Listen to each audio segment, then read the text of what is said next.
A very happy Constitutional Day to all of you. 26 नवंबर 1949 को हमारे देश का संविधान 2 वर्ष 11 माह और 18 दिन में बनकर के तैयार हुआ था। आज के इस महत्वपूर्ण दिवस पर शुभकामनाओं के साथ मैं आपको एक और अच्छी न्यूज देना चाहता हूं। वो ये है कि राजकीय विधि महाविद्यालय चूरू में PG diploma in legal and forensic science प्रारंभ करने की अनुमति राज्य सरकार और एमजीएस यूनिवर्सिटी बीकानेर के द्वारा हमें प्राप्त हो चुकी है और इसी वर्ष हम ये डिप्लोमा में एडमिशंस करना प्रारंभ कर रहे हैं। 5 दिसंबर तक आप इसके लिए आवेदन कर सकते हो। तो आइए अब हम जानते हैं कि इस PG diploma in legal and forensic science की उपयोगिता क्या है, क्यों एक स्टूडेंट को ये करना चाहिए ताकि उसको एक बेटर जॉब जो है वो मिल सके। ये जो डिप्लोमा डिजाइन किया गया है वो इस प्रकार से किया गया है कि इसमें लॉ भी है और इसमें फॉरेंसिक साइंस भी है, इसलिए ये दोनों प्रकार के स्टूडेंट कर सकते हैं। लॉ के स्टूडेंट भी कर सकते हैं और साइंस के स्टूडेंट भी कर सकते हैं। तो इसकी जो सबसे पहले तो हम जैसा कि मैंने इसकी एलिजिबिलिटी के बारे में बताया कि एनी साइंस ग्रेजुएट और पोस्ट ग्रेजुएट व्यक्ति PG diploma in legal and forensic science में एडमिशन ले सकता है। 1 वर्ष का ये नियमित पाठ्यक्रम है जिसके आधार पर अनेकों प्रकार के जॉब आपको प्राप्त हो सकते हैं। साथ ही एक लॉ होल्डर, क्योंकि लीगल भी इसमें शामिल है और फॉरेंसिक भी इसमें शामिल है, दोनों एक ही सिक्के के 2 पहलू है। जहां क्राइम होगा वहां हमें साइंस की भी जरूरत पड़ेगी और लॉ की भी जरूरत पड़ेगी। तो इसमें लीगल जूरिस्प्रूडेंस जैसे सब्जेक्ट्स भी आपको मिलेंगे और आइडेंटिफिकेशन ऑफ ऑब्जेक्ट और identification of fingerprints, identification of footprints जैसे सब्जेक्ट भी मिलेंगे। तो नॉलेज के लिए तो ये महत्वपूर्ण है ही है।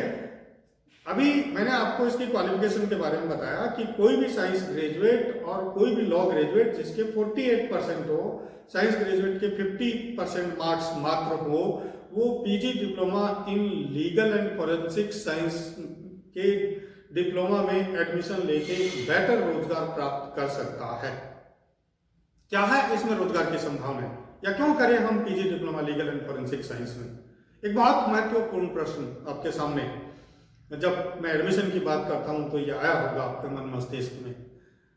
अभी पंजाब सरकार ने प्रत्येक थानों में इस प्रकार के फॉरेंसिक एक्सपर्ट्स की नियुक्ति देना प्रारंभ किया। आप समझ गए होंगे आने वाला समय इस प्रकार का है कि प्रत्येक थाने में आपको फॉरेंसिक एक्सपर्ट्स बैठाने होंगे। दोस्तों, सिविल सोसाइटी में जहां एक आम आदमी अपना बहुत शांतिपूर्वक जीवन यापन करता है, उसी सोसाइटी में कुछ परसेंटेज अपराधी भी होते हैं, क्रिमिनल्स भी होते हैं, और कोई भी व्यक्ति ये नहीं चाहता कि उसको किसी इस प्रकार के आपराधिक प्रवृत्ति के लोगों से हैंड टू हैंड करने पड़े।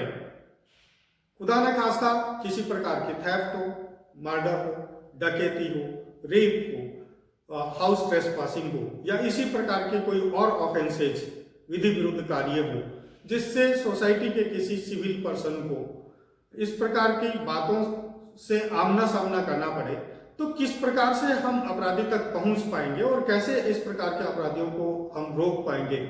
इसमें फोरेंसिक साइंस का एक बहुत बड़ा महत्वपूर्ण होता है कि अपराधी की गिरबान तक पुलिस किस प्रकार से पहुंचे और उस व्यक्ति को ये बताए कि जिस व्यक्ति ने ऐसा क्राइम कमिट किया था वो ये व्यक्ति है और वो जो चीजें लेके गया लूट में डकैती में उससे किस प्रकार से बरामदगी भी की जा सकती है। तो इसके लिए मैं आपको बता दूं कि रोजगार परक डिप्लोमा है।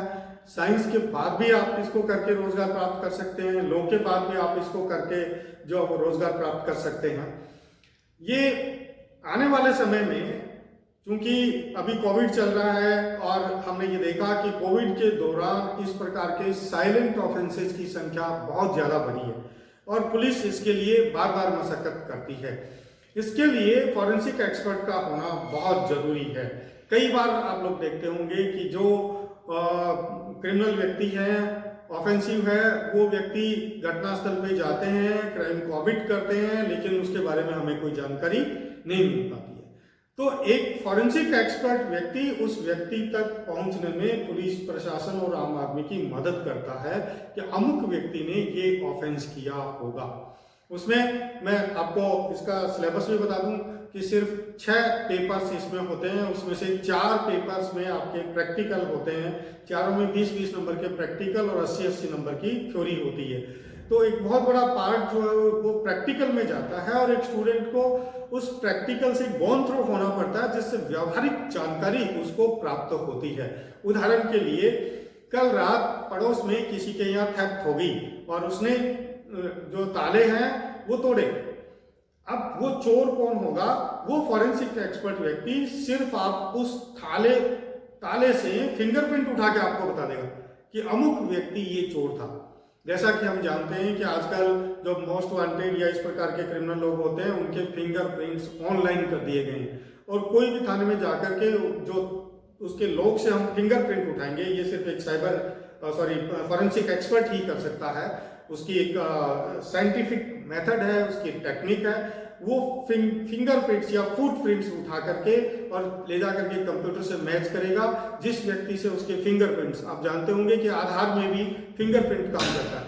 तो इस तरह से जो है वो फिंगरप्रिंट्स के माध्यम से हम चोर तक तुरंत पहुंच जाते हैं। जो ही वो फिंगरप्रिंट कंप्यूटर में डालेंगे, उस चोर की पूरी हिस्ट्री, फेस और लोकेशन इत्यादि सारी की सारी आ जाएगी और पुलिस उस तक जो बहुत तेजी से पहुंच जाएगी और उसको गिरफ्तार कर सकती है। इसी प्रकार से इसमें मेडिकल ज्यूरिस्प्रूडेंस का भी एक सब्जेक्ट है, जिसमें डीएनए इत्यादि के बारे में बताया गया है, जिसमें पोस्टमार्टम शव का परीक्षण इत्यादि के बारे में बताया गया है। इसके अलावा इसमें ऑब्जेक्ट्स का परीक्षण, आइडेंटिफिकेशन ऑफ ऑब्जेक्ट नाम से एक सब्जेक्ट आपको देखने को इसमें मिलेगा, जिसके अंतर्गत आप किसी भी भौतिक वस्तु का परीक्षण कर सकते हैं। घाव का प्रकार क्या है, चोट क्या है, आर्म्स एंड एमुनेशन क्या है, या चोट जो लकड़ी से मारी गई है, या अगर गोली मारी गई है तो बंदूक से मारी गई है, पिस्टल से मारी गई है, कौन सी पिस्टल से मारी गई है। ये सारी की सारी चीजें फॉरेंसिक एक्सपर्ट ही बता पाता है। आम आदमी के बस की बात नहीं है। पुलिस भी साधारणतः इतना ज्यादा नॉलेज नहीं रखती है इसमें।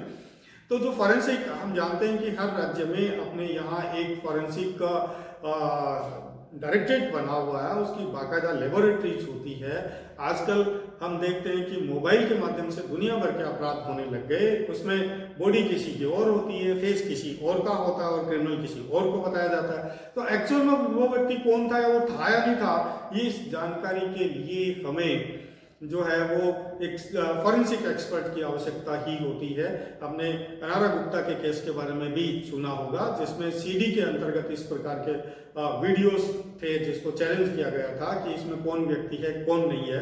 तो ये भी एक फॉरेंसिक एक्सपर्ट ही बता सकता है। तो इस प्रकार की महत्वपूर्ण जानकारियां आपको, चाहे वो फिंगरप्रिंट के बारे में हो, फुटप्रिंट के बारे में हो, या सीडी के बारे में हो, या फ्लॉपी के बारे में हो, ये सारी की सारी जानकारी एक फॉरेंसिक एक्सपर्ट ही आपको दे सकता है और अपराधी तक पहुंचाने में मदद दे सकता है। तो ये तो थी आपकी नेचर ऑफ जॉब की, तो आपकी प्रकृति क्या होगी कार्य करने की, किस प्रकार से हम, एक साधारण आदमी भी इसमें बहुत अधिक रुचि रख सकता है। रोजगार के लिए समय समय पर केंद्रीय सरकार के द्वारा, सीबीआई के द्वारा और अनेक राज्य सरकारों के द्वारा इस प्रकार के एक्सपर्ट्स की भर्ती निकाली जाती है। संभावना है कि राजस्थान में भी आने वाले समय में इस प्रकार के फॉरेंसिक एक्सपर्ट्स की बहुत ज़्यादा वैकेंसीज जो है वो निकले, और उसमें लगभग हर जिला मुख्यालय पर तो ऐसे फॉरेंसिक एक्सपर्ट्स होंगे ही होंगे। इनके तो पद जो है वो अभी क्रिएट किए जा चुके हैं, लेकिन संभावना इस बात की है कि तहसील स्तर पर, थाना स्तर पर भी इस प्रकार के फॉरेंसिक एक्सपर्ट्स को नियुक्ति दी जाए। तो उसमें बेसिकली क्वालिफिकेशन जो है वो आपकी फॉरेंसिक और लीगल साइंस में, लीगल एंड फॉरेंसिक साइंस में डिप्लोमा करना होगा। तो इसलिए ये डिप्लोमा आपके लिए बहुत अधिक महत्वपूर्ण हो जाता है।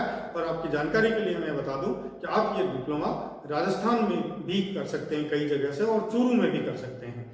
तो अपने बेटर करियर के लिए आप इस प्रकार की अतिरिक्त क्वालिफिकेशन भी अपने पास रखें। सिर्फ 1 वर्ष का ये डिप्लोमा होता है और रेगुलर ये कोर्स होता है, जो जानकारियों का भंडार है अपने आप में। जो लोग जासूसी में या फॉरेंसिक चीज़ों में रुचि रखते हैं, उनके लिए बहुत अधिक महत्वपूर्ण डिप्लोमा है, रोजगार परक है।